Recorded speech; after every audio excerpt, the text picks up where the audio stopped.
Olá e seja bem-vindo à Arte da Guerra. Eu sou André Brasil e vou estar com vocês na próxima hora discutindo o que é o maior tratado de estratégia já publicado na história. Perceba que eu falei o maior tratado de estratégia e não o maior tratado de estratégia militar. Isso porque a arte da guerra se aplica a diversos elementos da sua vida profissional e a sua vida pessoal também.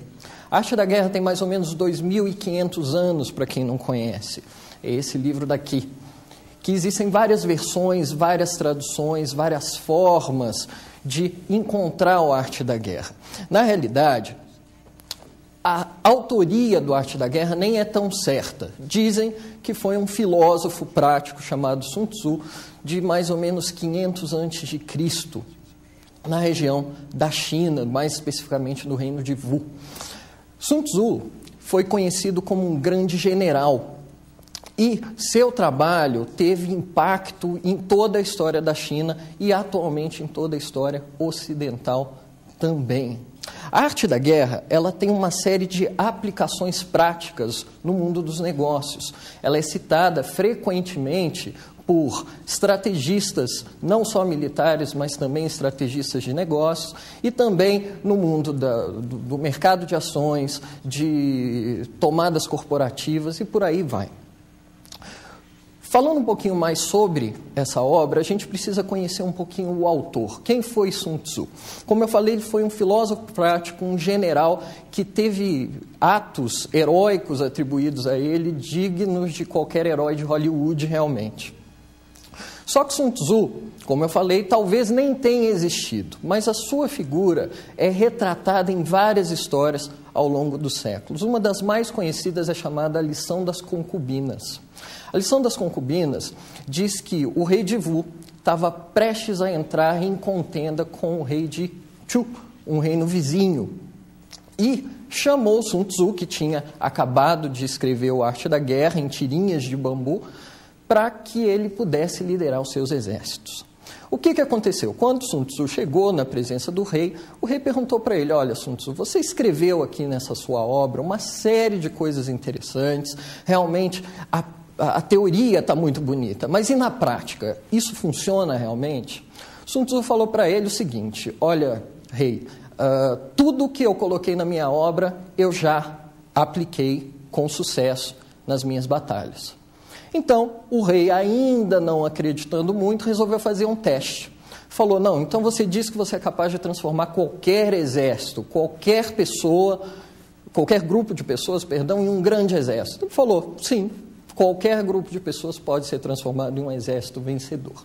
Aí o rei, meio que como uma brincadeira, resolveu chamar suas 180 esposas. E falou: olha, aqui estão as minhas concubinas, transforme-as em um exército de sucesso, que eu vou acreditar no que você está dizendo.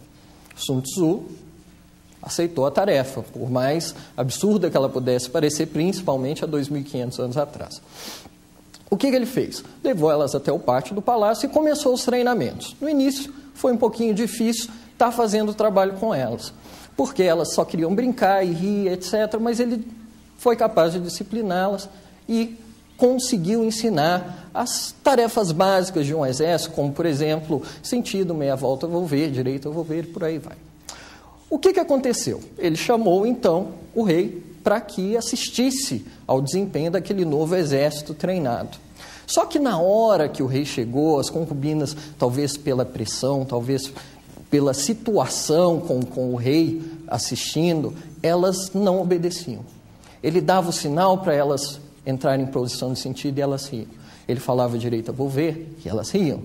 Meia volta, vou ver, e elas riam. Ele repetiu as instruções uma vez, duas vezes, para garantir que a culpa não era do general, confirmou com elas se elas estavam entendendo, e a partir do momento que elas disseram que sim, mas mesmo assim não obedeciam, o que ele fez?